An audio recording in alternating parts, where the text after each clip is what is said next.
All right, Shavua Tov, a good Vach. We are going to continue Bezrat Hashem today, the fourth part in this episode of Key to Redemption in Our Hand, episode 31. This is part 4 of this very fundamental talk, and which is titled by us, Are You Ready for Mashiach? In this talk, the Rebbe very, very strongly charges primarily his shluchim, his emissaries, with the task to prepare the world for Mashiach. And this is their final task of their shlichus. But it's not only limited to the shluchim, it is tasked on every single person in the generation. It means all of us, each and every one of us has to help prepare ourselves and the world for Mashiach. The leader of the generation has given this charge to everybody. That means that God is expecting that from each and every one of us for the last 32 years. Obviously, we're feeling it right now. The pressure is on that this is where we're holding now. And now, for sure, this should be in our mind all day long. How can we inspire people to recognize, to appreciate, and understand that Moshiach is literally here? And the events that we've been seeing this year, as painful, as intense as they are all the prelude to the redemption. We don't understand everything, but that's what's happening. And we should be readying ourselves every moment more and more and more. But we're also responsible to ready other people, to inspire other people, to teach other people. In any case, in the last class, we were learning that idea, that's what the shluchim need to do, that the Rebbe said in Parshas Chayei, to ready ourselves for the coming of Mashiach.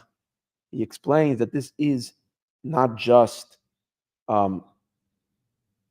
happens to be right now the most important job, and therefore the shluchim, which are his agents, are kind of being focused towards that particular message, but rather that is really the intention of the shlichus to very begin with.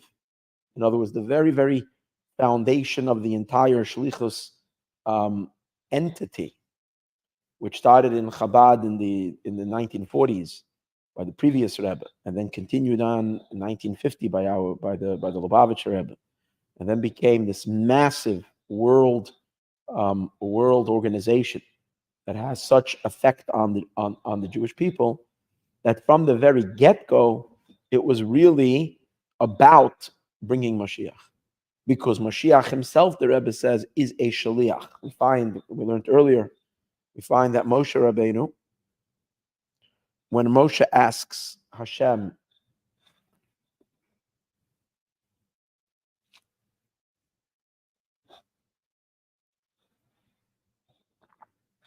when God asks Moses to go take the Jewish people out of Egypt, Moshe objects, and one of his objections that you should send in the hands of the one that you will send. And as we explain, it's referring to Mashiach, and he uses the term b'yad asher tishlach. Tishlach means your agent, the one that you're going to send. So I'm not going to go over the whole thing, because you can listen to class number 1, 2, and 3, where all of this is discussed.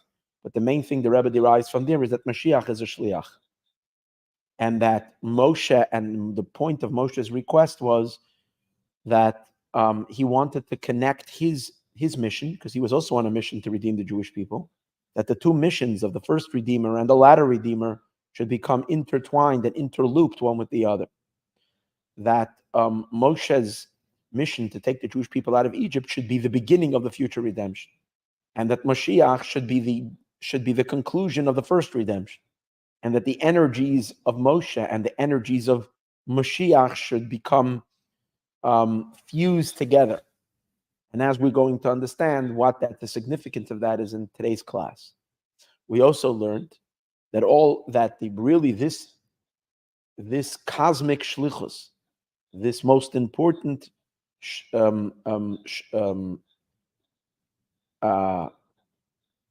mission that is given to Mashiach and to given to Moshe. And each and every one of us plays a role in it, as we're going to see today as well, as we're all part of that great grand shlichus, that great mission. It all begins with Abraham, with Avram, and it began with the first shlichus, when Avraham sends Eliezer, his servant, to be a shliach to bring about the marriage of Isaac and Rebekah, of Yitzchak and Rivka.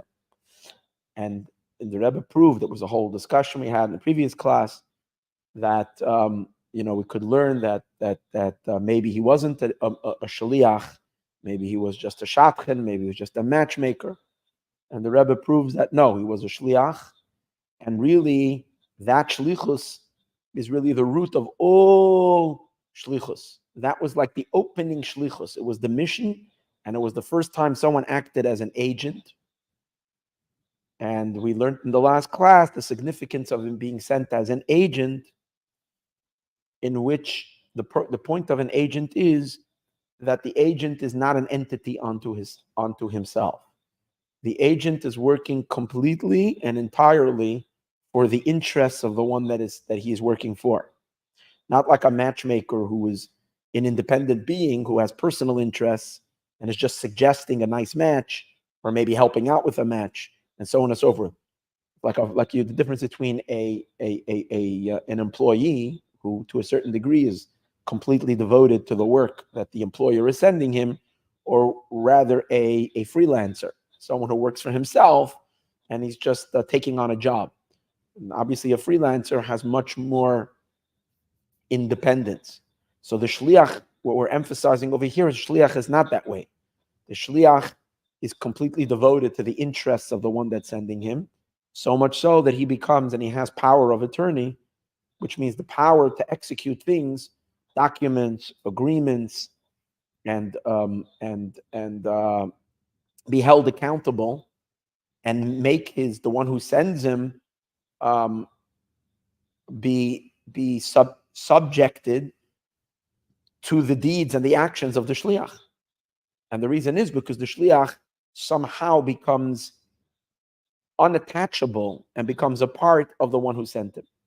It's like the identity of the sender becomes extended to the shliach, and the shliach now is, as the verse, as the sages in Talmudic halachic terms, shlucha shel adam kamoisai, an emissary, an agent of a person, is as the person himself. And that's the idea. Now, why did Eliezer? So he explained that Eliezer was that shliach. And why was that? So we learned in the last class, because we find something else over here that was really astonishing. And that is that we see that Avraham, gave it his entire being, his everything he gave to the shlichus. He didn't leave anything out of this, as the verse describes, that Avram took all of his wealth and he gave, and he bequeathed it, or that would be the word, something like that. He transferred his entire wealth on a document to Yitzchak, like Rashi says, to Isaac, but he gave that document to Eliezer. So Eliezer had now control in order to bring about this shlichus, in order to execute this mission. Eliezer had now the full wealth of Abraham. Avram didn't leave a penny for himself. And we asked the question, why would he do that? And in the earlier class, we explained that's because this marriage of Yitzchak and Rivka was going to be the founding, the pillar, the foundation stone of all of Israel and all of the Jewish people. And since Abraham's main identity is to father the great nation, God's nation in this world, to father the Jewish people, so therefore Avram had to give it. It wasn't like it's not like, as we discussed last class, like he's giving for some cause. And there's always limits how much you can give for a cause. You have an existence outside of the cause, and therefore for yourself. There's there's many important causes. Charity, we can find so many important causes, but there are limits. Person is not recommended according to Torah to give everything away for any cause. But this is not any cause, as we learned last week. this is Abraham's identity. This is his entire being. So for yourself, your money is yours. You can spend all your money on yourself because this is you. This is your very life. So therefore, Avram, this marriage was to create, this couple was going to be the father of all of the Jewish people. And Abraham knows he has only one son that's going to father the great nation. And if the son doesn't get married, then there is no great nation. And there's no Sinai, and there's no Torah, and the purpose of creation, which Avram was chosen to facilitate, which Abraham was chosen to facilitate, will not come to fruition. And therefore, for this, he's got to give it his all. And therefore, when he chooses someone to be his agent to do this, he has to make sure that the person who's executing it is also giving it his all. And therefore cannot have one hair of himself that's not part of it. Eliezer has to be all in, just like Abraham is all in. So this is what we learned in the earlier class.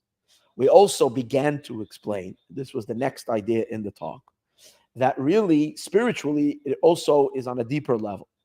In other words, on the simple level, yes, we're creating the first family physically, which through them the Jewish people are going to come out. But even on the spiritual dynamics of what the Jewish people represent in this world and what the ultimate goal of creation is, and what the ultimate and the people who have to realize the purpose of creation. What is that all about? That is all about the fusion of the godly with creation, the divine and the world, the fusion of spirit and matter, the fusion of the holy and the otherworldly with the world. That's the purpose of creation, to create in this physical world a home for God. That's what it's all about. And therefore, and obviously when Mashiach will come, that will be realized to its fullest. The physical world will be heavenly. Earth will be godly. There will not be any entity. It won't be a speck in the universe that will not be radiating divine truth. Everything will experience God. That is the ultimate purpose of creation. The Jewish people were given that job to fulfill that. And therefore, where does it all start? It really becomes, this fusion is made possible at Sinai, when God comes down on a physical mountain, and he gives the Jewish people commandments which are going to express the union of spirit and matter, because every commandment in the Torah is all a physical action expressing a godly interest. So a godly interest, the will of God is God himself. So when you do an act of God's interest in this world, and it's done with the physical objects of this world, whether with one's own physical body or with the substances of time and space, all the elements in this world, we fuse time and space and everything that's in it with God. And we create a permanent fusion and a permanent oneness with Hashem in the world, the home for Hashem in this world. It started at Sinai. But we know that every single thing that we, the Jewish people, accomplish, we couldn't do it without our forebearers, our ancestors, the patriarchs and the matriarchs, without them doing it first. So they need to do it first. They are the trailblazers. They paved the way. And once they did it, we can then get it done after that. So where was it done in the lives of our fathers? To a certain degree, we discussed in the earlier classes, it was done during the circumcision of Abraham, and also when God promised Abraham the land of Israel. These were two forms of expression of that idea. Circumcision means taking God, the name of God, and literally printing it on the body. The covenant of God, which is God. The covenant of God is God. And imprinting that on the body is the fusion of Hashem and the physical world. Also associated with that, we learned, was God granting Abraham a physical land that belongs to him, the land of Israel. Why was it so important? As we learned, the theme of the entire book, Parsha Bereshis, is because this is really the theme of it all, the purpose of it all, that a regular piece of real estate that is part of a world that is generally mundane should now become holy land. Jewish land, holy land, godly land. So that's the purpose. But in taking it to the next level, it was the empowerment to fuse these forces together, reached a whole new level in the next generation. And that is Isaac and Rebekah. Because as holy as Abraham is, Isaac is much holier. The reason is because Isaac is the first one to be born a Jew. As I read something really beautiful this week, in the name of, who was the one who said this? Forgot already. Some Hasidic master. The three patriarchs. Maybe it wasn't even. Maybe it was Rabbi Yitzchak Hutner. I'm not sure. I read this, and there's a new beautiful chumash by Rabbi Tauber, Yankee Tauber. I forgot the name of the chumash, but it's just spectacular. It's just Genesis, just Bereshit. It's a thick book, and they just released the first one on Bereshit. It's full of gems. So over there, he brings in the name of someone, the three patriarchs. Abraham is the first person to become a Jew. Isaac, Yitzchak, is the first person to be born a Jew. And Jacob is the first person to bring about the perseverance of the Jewish people, that Judaism will last and burrow through to the very end. Because in Abraham and Isaac, they had children that were not Jewish. But Jacob, Yaakov, all of his children are Jewish, which means he is the first one to assure that the lineage of the Jewish people will continue forever. In any case, Isaac, therefore, is holier than Abraham. To put it in simple words, Yitzchak, is born on the top, on the peaks, on the highest mountain. He is an angelic being to a certain degree from birth. And he's the first one to have a circumcision at 8 days old. So from his very, very, very, very infancy, he is a godly being. Not only that, he was so holy that he was offered up as a sacrifice. Took up to the mountain, and he was sanctioned and sanctified with the holiness of the sacrifice. And he retained that holiness. That's why God warns Isaac that he's not allowed to go out of the land of Israel.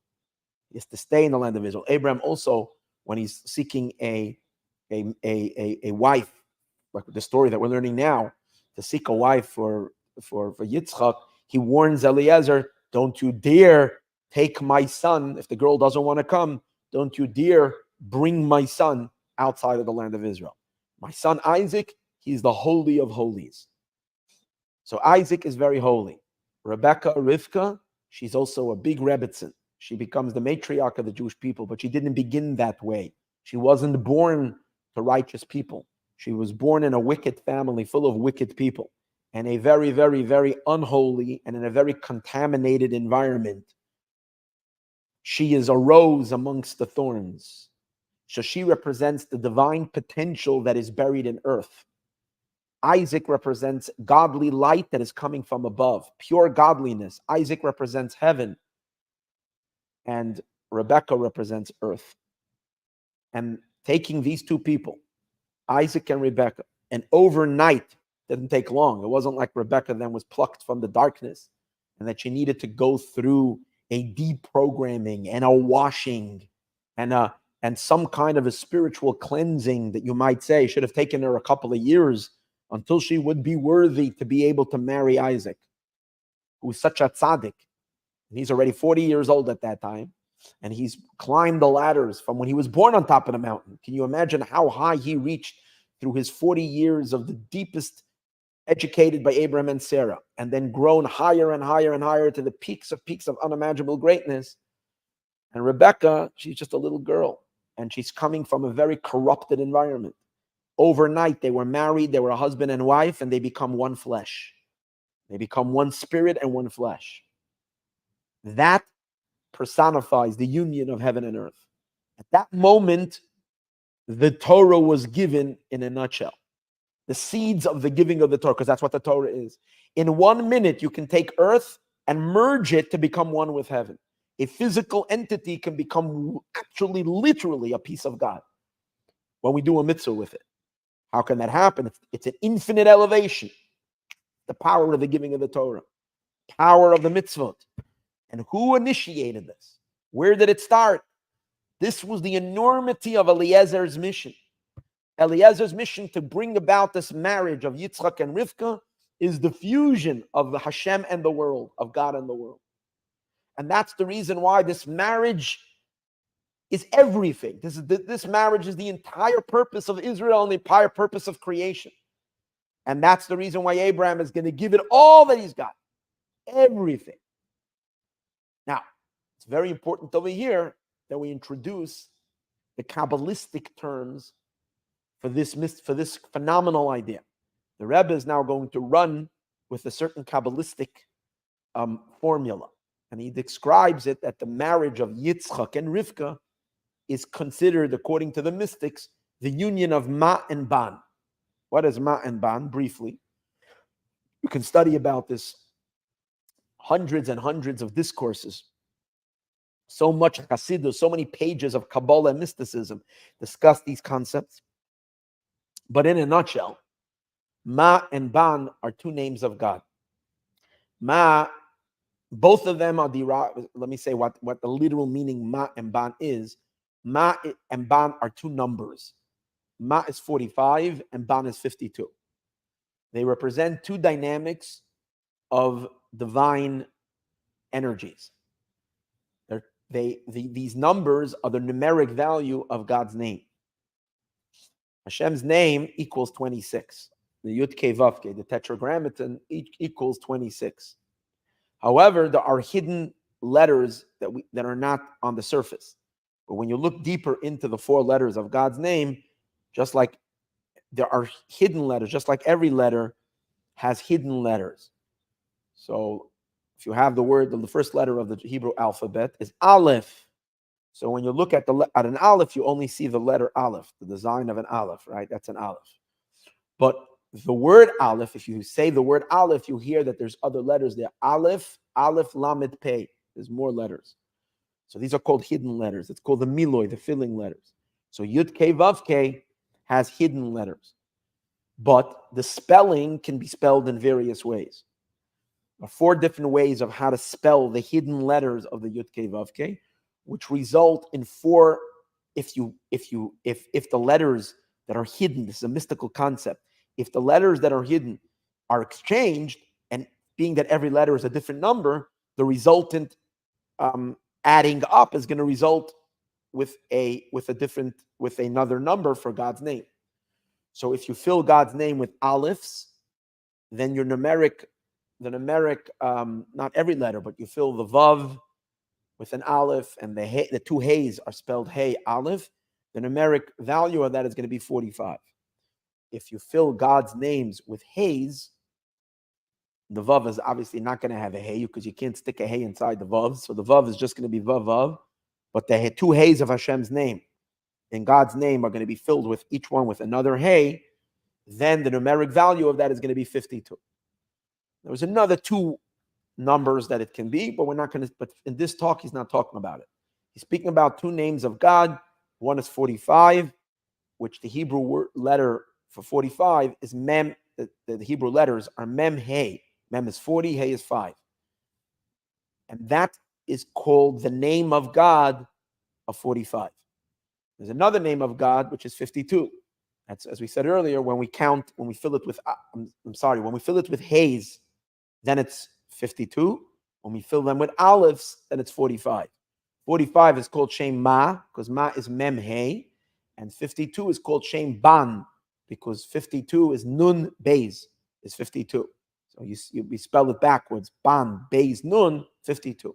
And that is a Kabbalistic concept. But what does it mean in terms of our discussion? It means as follows.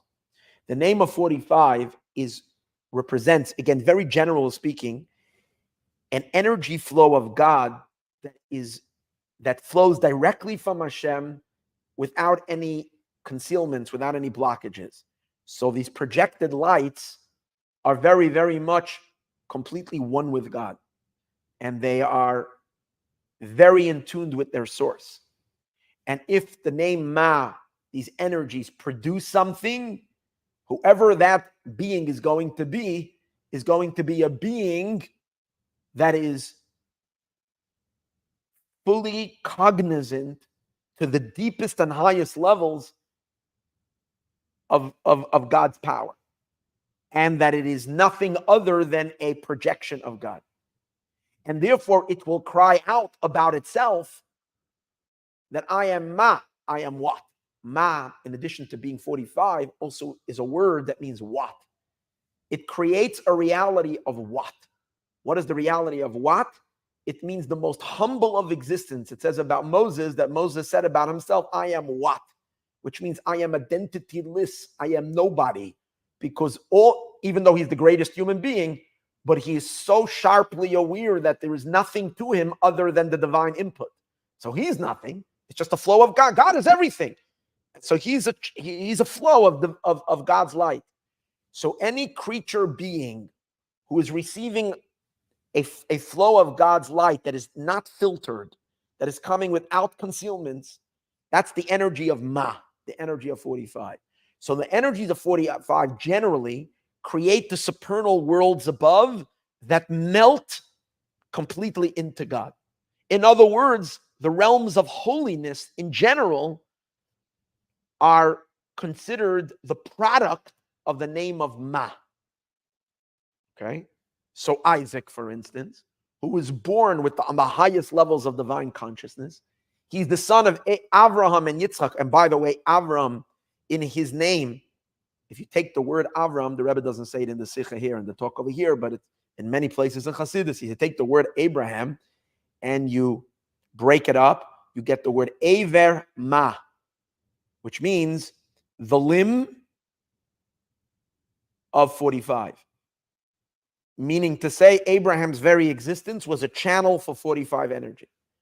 So Isaac, who was born from Abraham, when Abraham is already 99 years old, he reaches the highest peaks of complete nullification, of complete surrender, of complete oneness with God. Abraham, who is in such a high level, produces a son Isaac, so we can understand that Isaac is, who is he? He is an entity of Ma. Fine. What's 45? What's 52? 52 is a whole different reality. 52 is the energies of God. 52 is also Hashem's name. But God's broken, splintered pieces of him that have fallen into all the dark stuff in creation. The name of 52 is the name of Yud Kei Vav Kei, it's Hashem's name, but it's God allowing himself to be broken through what was once called the shattering of the vessels. Hashem intentionally, when he created the world, wanted a world where there will be a struggle between good and evil, and that good will prevail and the world will be rectified. But in order for the world to be rectified, there first needs to be a mess. So Hashem created the possibility of a mess. How did he do that? He first emanated powerful lights, but he produced vessels to receive those lights, which they're going to be these are going to be the underlying channels through which he's going to create the world, through these vessels, whatever that means. But these vessels were incompatible with the lights. And what happened was, because these lights were too intense, the vessels shattered. Because these vessels shattered, these vessels then became points of energy that are, through a series of, only God knows, a whole system, these vessels shattered and fell and produce a world that is filled with darkness and can perpetuate evil and Hamas and all the people that support Hamas and all the ugliness that you see in this world, including, in general, the material physical world, which at first glance and in its original state is not holy and not godly, lives in godly ignorance, lives in a state of ignorance. The state of the sparks of holiness before they are redeemed is they're trapped in husks of darkness. So, but there is divine potential over there. That divine potential that is buried within the world is called the name of 52. These are sparks from the name of 52. When they're elevated, when they're extracted, they are actually higher than the Ma energies, the 45 energies. When they're not extracted, when they're still in the darkness, then it's very low. But once it's pulled out and it is elevated, it rises even higher than the one that came down to elevate. So an example of the ban is our bodies. The example of the Ma energy is our soul. Our soul is much loftier than our body. Our soul is cognizant of God. Our soul is in a state of subservience to God. Our soul is a spiritual being that only wants to do God's will. That's our soul. Our body has all kinds of other ideas. Our body has urges and wants and negative traits and all kinds of stuff that are very unholy. But the body has enormous potential. If the body submits to the soul and the soul gains mastery over the body, then the potential of the body can be used to serve God. And that means that the forces of Ma are elevating, they're being infused. When the soul is infused with the body, and body and soul function in unison, interwoven and interlaced with each other, and the soul makes the body fulfill God's will, then these sparks, the potential of the body is then elevated, and then in the future world, the body's holiness is going to even surpass the soul. Because the body, the power of the name of Ban, of 52, is really higher than 45. In its current state, it's lower, but eventually it's higher. So Rivka, who is a diamond in the rough, she's surrounded by darkness. She is the power of Ban. Just give me a minute because that phone is ringing and ringing. It's making me Mashiach. I just want to make sure that it's not an emergency here. Just give me a second.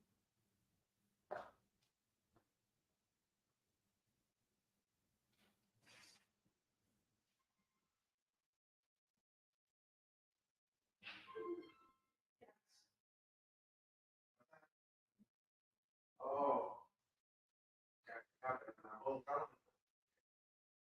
yeah. Just share it for oh no, I should have done. I have to fish shit. No.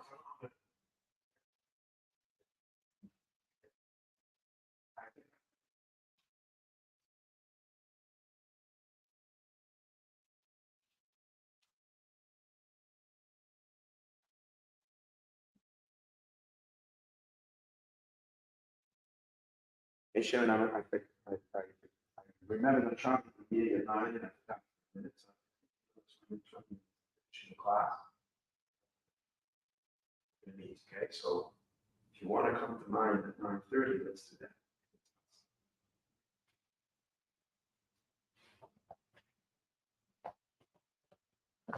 that. Okay, sorry.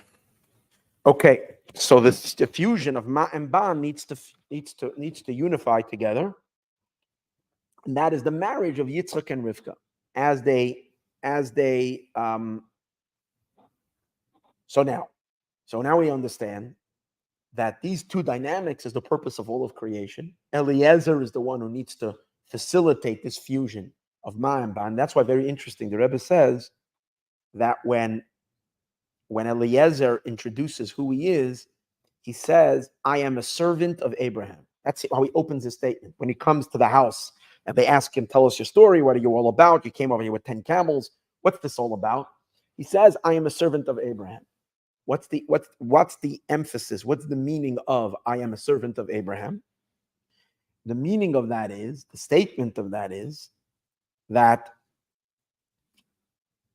Abraham's business, the role of Abraham in the world, is to initiate the whole this fusion, to bring heaven down to earth, to connect spirit and matter. That's the purpose of Abraham in this world. So Eliezer is identifying and declaring his mission. I'm here as a realization of what Abraham is all about. As we discussed earlier, Abraham in his own body had already this fusion of heaven and earth, of Ma and Ban. It happened to him. But now in this marriage, it's going to take on a whole new, it's going to break through on a whole new level. So therefore he says, I am the servant of Abraham. This is my identity. Light comes out from this whole talk over here. The identity of a shaliach, say one of the shluchim of the Rebbe. You have thousands of them across the world. What's their identity? Their identity is they're a shliach of the Rebbe. But what does that mean? What does that mean? That means that your business is bringing Mashiach. That's who you are. You are here to bring Mashiach. This is every action that we do is to bring Mashiach, only to bring Mashiach. It's not that you're here to bring Jews close to Judaism, to spread Judaism. It's not that you're here to spread goodness and kindness. It's not that you're here to spread the teachings of Hasidus. That's all details. Yes, that's how you bring Mashiach. But what are you here? What's your identity? I'm a servant of Abraham, which means I am, in this case, what Eliezer starts, what Abraham starts, Mashiach concludes. And therefore, you are an agent to bring Mashiach. That's what a shliach is. That's the same thing as with Eliezer. I'm an agent of Abraham. I'm here to bring. However, now the Rebbe asks, this is very special. Okay, so now we understand why Abraham has to give his all, because this idea of fusing ma and ban, it's the purpose of everything. Everything was created for this purpose. But he says, what still needs explanation is, according to this, the main accomplishment that happened in this story of the marriage of Isaac and Rebekah is that these two souls got married. That Isaac and Rebekah, Yitzhak and Rivka are married. Yitzhak is heaven. Rivka is the potential of earth. The two of them unify together, and there is a fusion of these two powerful dynamics of Ma and Ban. Ma, that which is expressive of God. Ban, the potential buried in that which is separated from God, and the fusion of both of them. So then the main story should have been about Yitzhak and Rivka getting married. The truth is, it doesn't say much about Yitzhak and Rivka's wedding. It just says Yitzhak brings her to her tent and he loved her. It's all. It doesn't say, and he was comforted after his mother. Doesn't describe the romance between them. It doesn't describe their life together that much. It just describes the short description. He brings her to. However, the story and preparing it, the whole story of Eliezer, goes on and on and on, as we discussed in the previous class. It's repeated twice in the Torah. Why so much about the mission that brings the two together? Why not spend the time about the fusion itself? So we have to say that the secret of the fusion of Ma and Ban is not just the end result, the fusion, but what does it take to make that fusion happen? What does it take to bring about that fusion? What it takes to bring about the fusion is Eliezer and his mission. Eliezer is the one sent to fuse the two together. And in order for Eliezer to accomplish that, this is so brilliant, the Rebbe says, listen to this. In order for Eliezer to accomplish that, Eliezer has to create a fusion in himself, because you can only impact something outside of you if you first have that dynamic inside of you.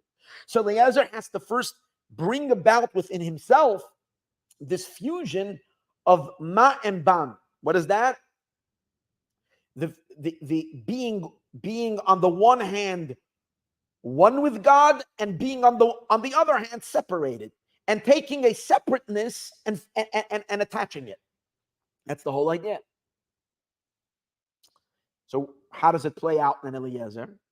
It manifests in Eliezer in the very idea the Rebbe says that he had to be a shliach. And he has to operate in a very interesting way.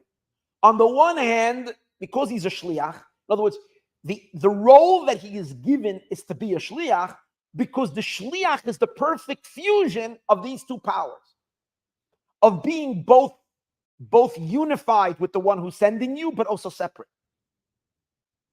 Number one in being a shliach is if you're making someone an agent to something, that agent has to have a mind of his own.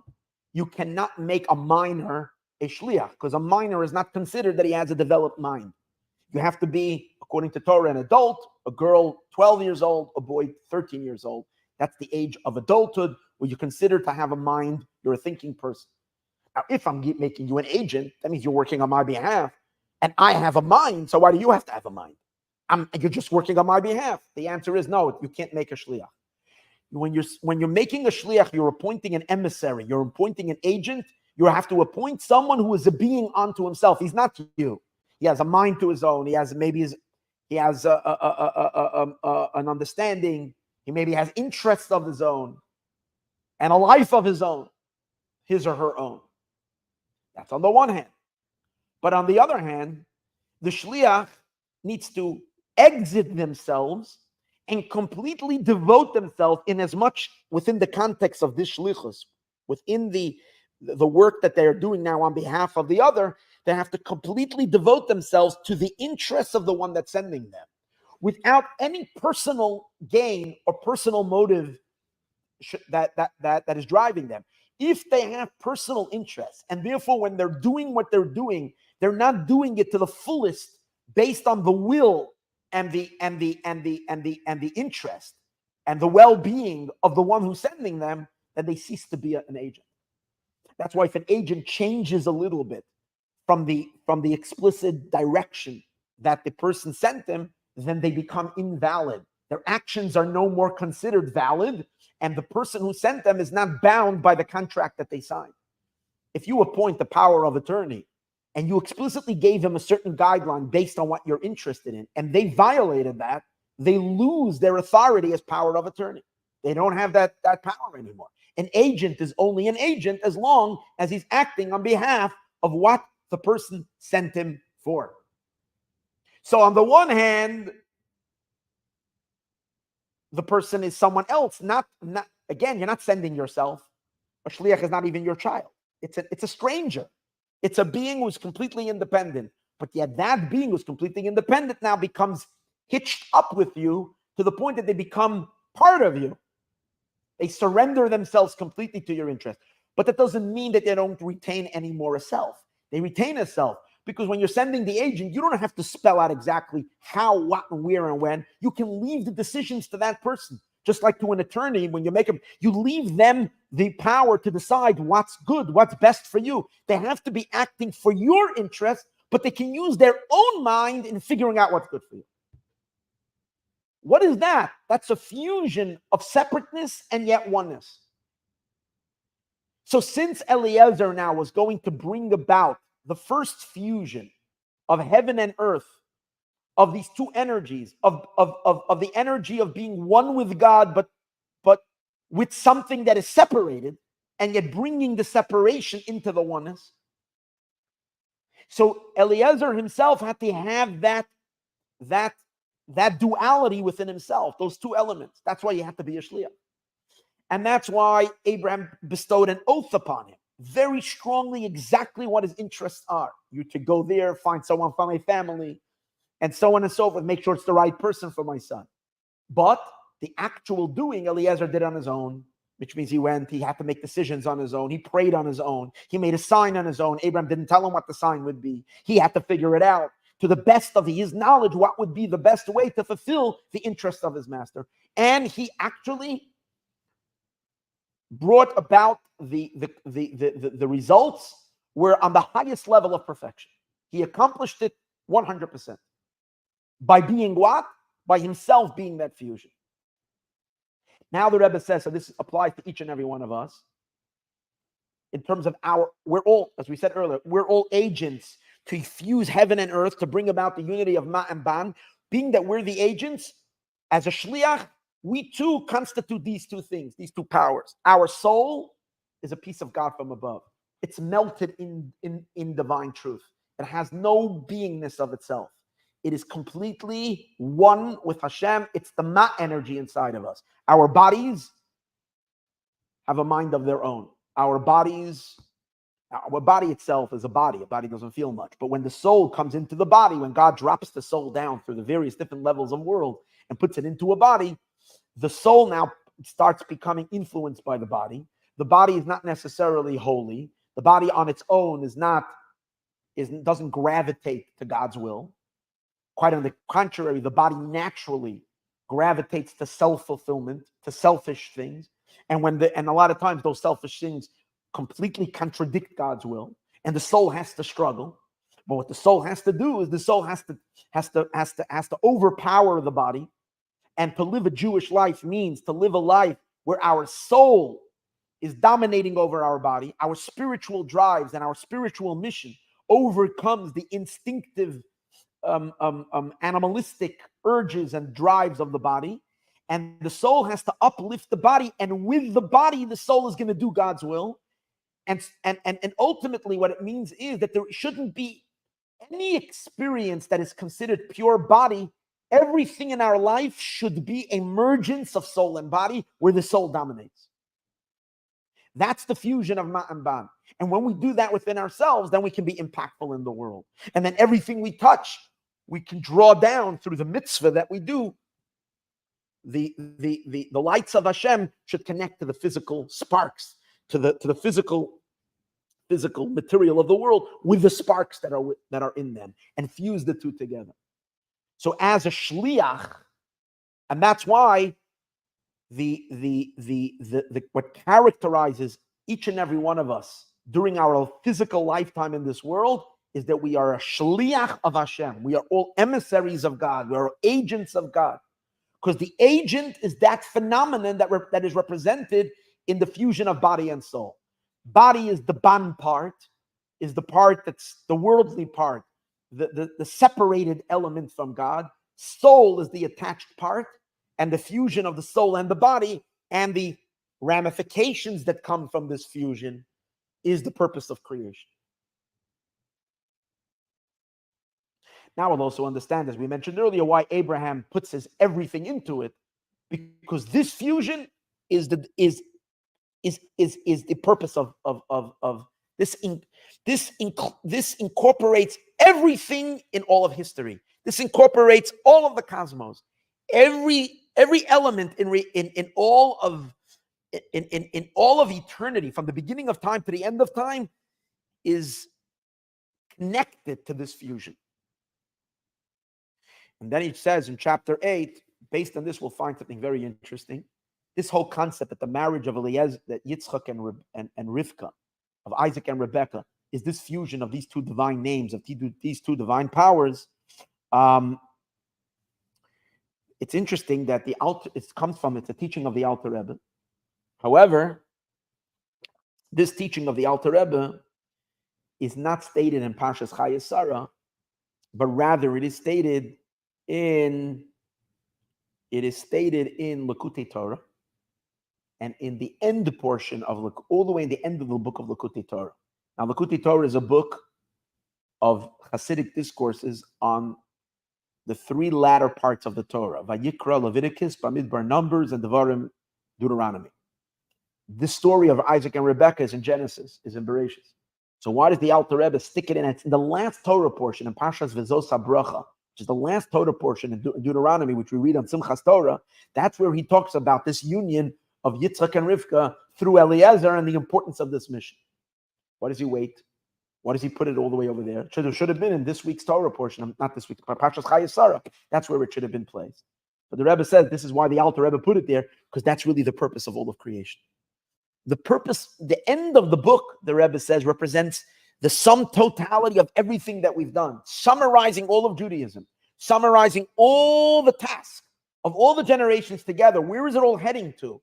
It's heading to this marriage of Isaac and Rebekah, this fusion of Yitzchak and Rivka, to bring the two of them together to cause this marriage. What happens after the Zois HaBracha is Shir HaShirim, the Song of Songs. That's the only part that's after. In the book of Likutei Torah, the only discourses that follow it are discourses based on explaining Shir HaShirim, the Song of Songs. What is that? Why did that come after? Because once we achieve fusion of God and the world, God and Israel, once we achieve the fusion of Hashem and his wife, that's this marriage, then afterwards we live happily ever after. So Shir HaShirim is already discussing life as it's going to be once we're fused already, once we're completely one with God. But all the work we're doing now is to take all the pieces that are still separated and unify them. We're not yet experiencing the life of the union until it's over, until we completed the full task. Until then, we're busy connecting all the pieces.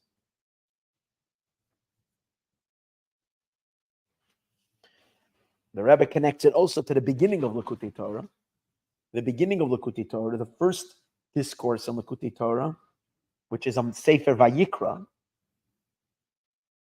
in the Parsha Vayikra. It's not the first discourse, but it's the first discourse of the main book, which is Parsha Vayikra. Over there, the Alter Rebbe talks about the concept that every soul is an emissary of God. It's the same concept, because an emissary is this union. And the Alter Rebbe says that a soul being an emissary of God, an emissary is considered like the sender, has the power of the sender, that every soul has the power of God himself, is representing, and is as if the soul is Hashem himself. Based on that, we're just going to finish. I'm going to have to finish the class a little earlier than I wanted, so we're going to add more tomorrow. But based on all of this, we'll understand why Mashiach is called a Shaliach. Since we understand now fundamentally what Shaliach is, that Shaliach is a fusion of, on the one hand, being an entity for yourself, on the other hand, completely surrendering yourself to a mission, and to act not based on what you think you want, but what your one who sent you. In that you have your own creative space where you can create and do it the way you feel is the best. But you have to be completely devoted to the interest of the one who sent you. And that's the union that happens within ourselves in order to be able to realize the shlichus in the world. Since Mashiach is going to be the one who completes the task of all the generations, so therefore he's the full culmination of being a shliach, and he's God's shliach to redeem the Jewish people. And therefore, when God sends Mashiach, he sends him as his emissary. Because since Mashiach is going to bring the grand totality of all the work, which is the fusion of something that's separated with God, Mashiach has to have that fusion inside of him. The Rebbe says, where do you see Mashiach has that fusion inside of him? On the one hand, Mashiach is a human being. You know, there is an opinion in the Talmud that says that the Jewish people don't have Mashiach, and God himself will be Mashiach. And his name Hillel is the one who says that. Not Hillel, the sage of the Mishnah, Hillel, the sage of the Talmud, a latter Hillel. And the sages in the Talmud shoot it down very certainly, and they don't accept that view. It's a view, but we don't accept it. Mashiach, the one who completes the work of all of humanity, he is a human being. The Rebbe brings, he's a king, a human being, studies Torah, does mitzvahs like his grandfather David. That's what it says in Maimonides. He has to even fight the wars of God, which means he first in his initial stages, he's not appears on the scene, snaps his fingers, and immediately the world is godly. No, he fights the battles of darkness while he's alive and while he's the leader already. There are forces that fight him, which means he's still living in a world that's still detached. His final job is to bring about the final union of creation with God. So the fact that he himself is human, plus he's living in a world that is still unholy, indicates that side of Mashiach where he's separated from God. Yet on the other hand, he's the agent of God. Since he's the agent of God, he becomes literally like God. Mashiach is literally, the power in him is God's power. He is literally an agent of God, and an agent of God is Hashem. So Mashiach is on that level of being literally one with Hashem. And that's how Mashiach, being both on the one hand human and the other one a shliach of God, that's how Mashiach causes the fusion of the soul. And because when Mashiach will come, all of our souls our souls and bodies will be perfectly harmonized. Today's days, our souls and bodies are not perfectly harmonized. A lot of times, our soul is our bodies function in ways that our soul is not happy, and the body is not surrendered to the soul, and the soul is weeping and very unsatisfied with what the body is doing, like when we do a sin or something.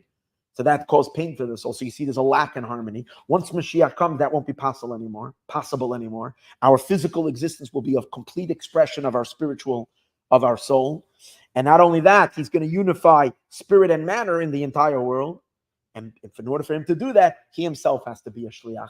Just like the person who started it all, Eliezer, the opening act needed to be a shliach, the closing act also needs to be a shliach. Tomorrow we're going to explore in chapter 10 why. Now we'll understand why Mashiach is also a fusion of Moshe together with Mashiach. But we're going to leave that, Be'ez Hashem, for class number 5 in tomorrow's class. Thank you.